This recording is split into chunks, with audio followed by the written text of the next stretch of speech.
Assalamualaikum warahmatullahi wabarakatuh. Perkenalkan saya Tiffany Miftawanti dengan NIM 05435664 dari Program Studi Teknologi Pendidikan Universitas Terbuka. Pada kesempatan kali ini, saya ingin menunjukkan simulasi pembuatan asesmen adaptif berbasis AI di Google Classroom menggunakan Google Forms. Meskipun Google Forms ini bukan AI adaptif sepenuhnya, tapi kita bisa mensimulasikan asesmen adaptif ini dengan logika percabangan atau kita sebut dengan adaptive branching. Jadi di sini kita menyesuaikan soal berikutnya berdasarkan jawaban mahasiswa. Baiklah, seperti apa? Mari kita simak pembuatannya. Baiklah, saya sudah membuat video tutorial sebelumnya ya. Nah, ini pertama-tama yang perlu kita atur adalah bagian setting ya.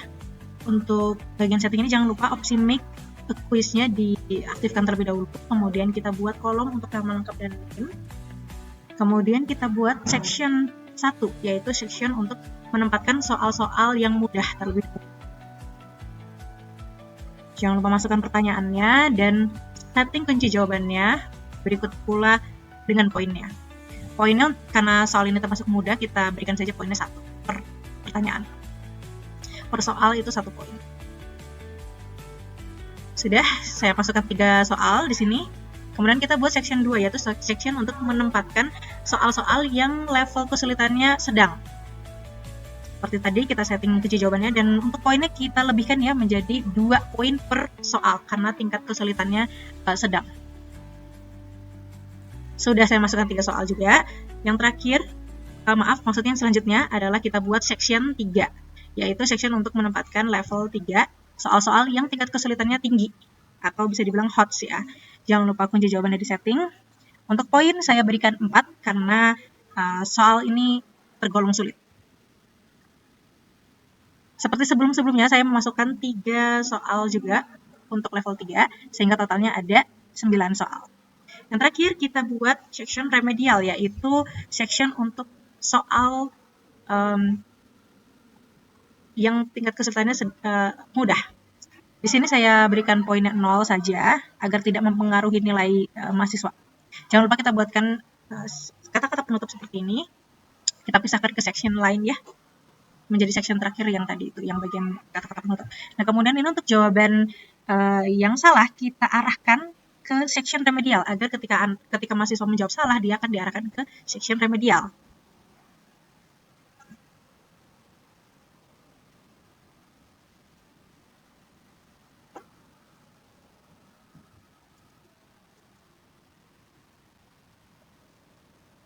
Jangan lupa untuk section ini diarahkan ke section selesai, yaitu section terakhir.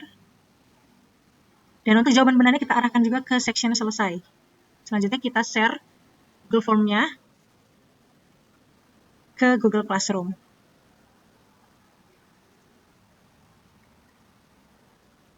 Sebelumnya kita lakukan dry run dulu ya, kita uji coba dulu untuk mengetahui apakah alurnya sudah benar, apakah sistemnya sudah benar apa belum.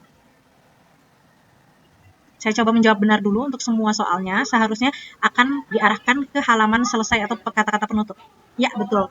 Diarahkan ke halaman penutup, bukan ke halaman remedial. Skornya sempurna ya, 21 dari 21.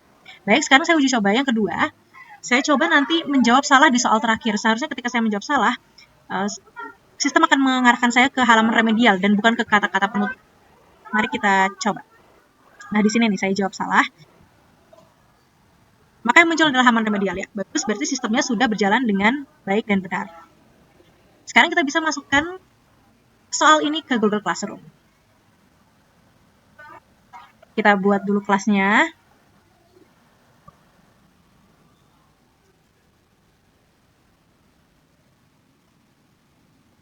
Nah, kemudian di sini kita klik classwork atau people dulu karena maksud saya people karena ingin menambahkan siswanya terlebih dahulu.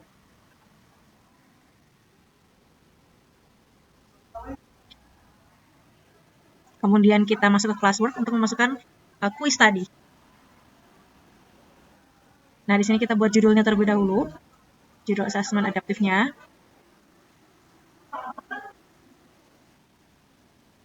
Jangan lupa kolom instruksi kita isi.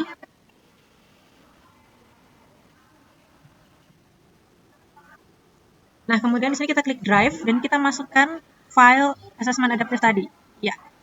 Kemudian kita hapus blank quiznya. Nah, sekarang kita bisa langsung assign. Nah, sekarang kita uji coba masuk ke akun siswa dengan nama Revi.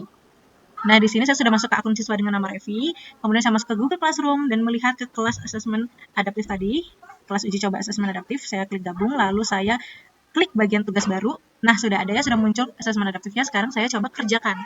Apakah ketika dikerjakan oleh mahasiswa, sistemnya berfungsi dengan baik dan benar atau tidak?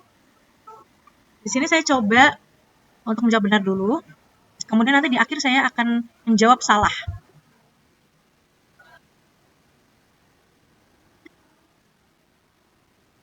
Nah, di sini saya menjawab salah, seharusnya jawabannya adalah C ya. Nah, betul ya, sistemnya sudah berfungsi dengan baik dan benar, yaitu diarahkan ke halaman remedial sebelum ke halaman selesai atau halaman penutup. Baiklah, demikian cara pembuatan asesmen adaptif. Adapun untuk analisis hasilnya ya, setelah mahasiswa mengisi, nanti kita bisa mengklik responses di Google Forms ya. Di situ kita bisa melihat tingkat kesalahan tiap soal, lalu pola lompat section mahasiswa, lalu siapa yang banyak masuk ke section remedial, dan siapa pula yang menyelesaikan sampai ke level sulit. Kita bisa tahu nanti nama-namanya.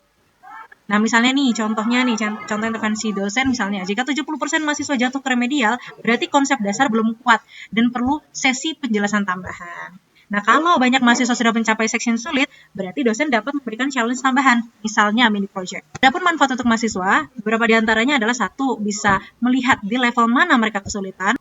Dua, mereka juga bisa melihat ringkasan skor. Lalu yang ketiga, mahasiswa juga bisa melihat feedback otomatis di tab soal. Baiklah, demikian simulasi pembuatan asesmen adaptif berbasis AI di Google Classroom menggunakan Google Forms. Mohon maaf apabila terdapat banyak kekurangan. Sekian dan wassalamualaikum warahmatullahi wabarakatuh.